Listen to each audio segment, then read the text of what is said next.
All right, so here we are, cocobean. We've done our training walk, or first we had our free play, then we had our training walk, and now we have our bed. She has her food and her water over there. She's been picking out her food, eating it. Here she's standing up. She's going to apply distance pressure, which is where I stand in front of her face until she puts her bum down. So we're doing free play training walk, now we're doing the bed. You can see she's trying her very hardest to stand on the most uncomfortable, smallest part on the bed. That's her way of saying, look, this is not good, just let me go somewhere else, when she has a whole entire nice bed she could be sitting or laying on. And so we're just going to ignore it. That's just her way of trying to get us to pick her up or hold her or things like that, because she is so sneaky cute. But I'm going to stay right here at her face, and I'm going to wait with her until she puts her bum down. Sometimes it's really fast. In general, she's been really good. Oh, there, her bum went down, and so I'm going to walk away. If she wants to sit on the hard edge of the bed, that's her choice. I'm not going to make her sit on the soft part. She's welcome to pout and sit on the hard part. But her bum does have to be down. So here I'm back again, holding distance pressure until she puts that bum down, so that she goes in that calm state of mind. This is all distance pressure is. If she moves her head, I move my body, and I just stay right in front of her face. And again, I'm giving my disappointed mom glare, my disappointed mom vibes that say, put your little booty down, Missy. We're going to be calm, cool, and collected here. And then as soon as that bum goes down, I release that pressure. It's normal for them to do really good the first day, start to push the second day. The third day is when we really get a lot more feedback. The fourth day can either start getting better, or that'll be like the peak of pushing. And then it all kind of comes together the fifth day when she leaves. For most dogs, we'll see how it goes.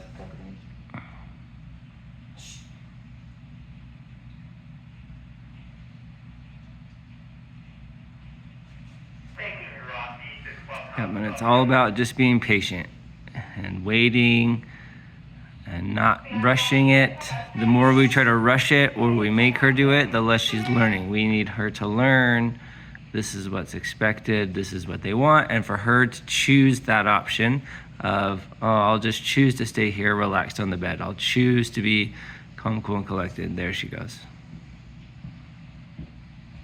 Oh, back up. And we do it again. Back down. Good. Back up.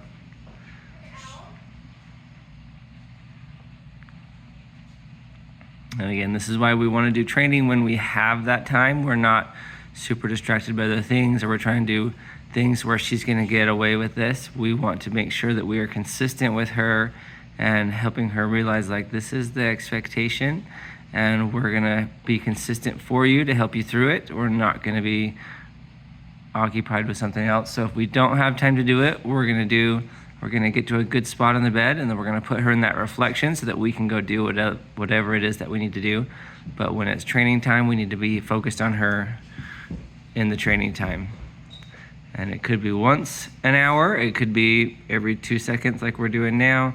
And Coco will just kind of find, you'll hit those ups and downs as she is learning and adapting to this new lifestyle. And so just, so you can see there, Jennifer, kind of, Coco is looking across the bed, or they'll look at the wall. So Jennifer's just still blocking by putting her foot up, kind of keeping that leg in front of her, so that distance pressure stays the same. She can't avoid us by looking at the wall. And that's one of the things you'll see her do, right? First, she's gonna kind of fight or flight, which she's doing here, just looking at her stubbornly, not cooperating. And then she's gonna try to avoid, or she's gonna look the other way, or look around us and look anywhere but at us. Okay, which you can kind of see her doing here.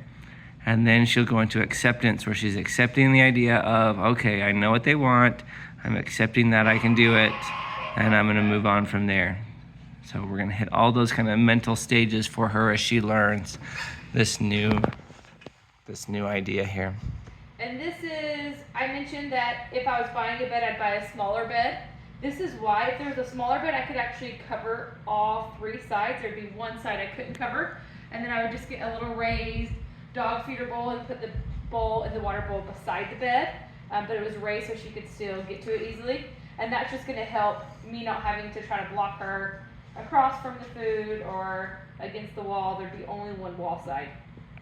If she was standing up and eating, not sitting here being stubborn, she could stand up and eat. We talked about it yesterday. She did stand up and eat, but then once she's done eating, I come back in and I apply this distance pressure so that she remembers to put her bum down.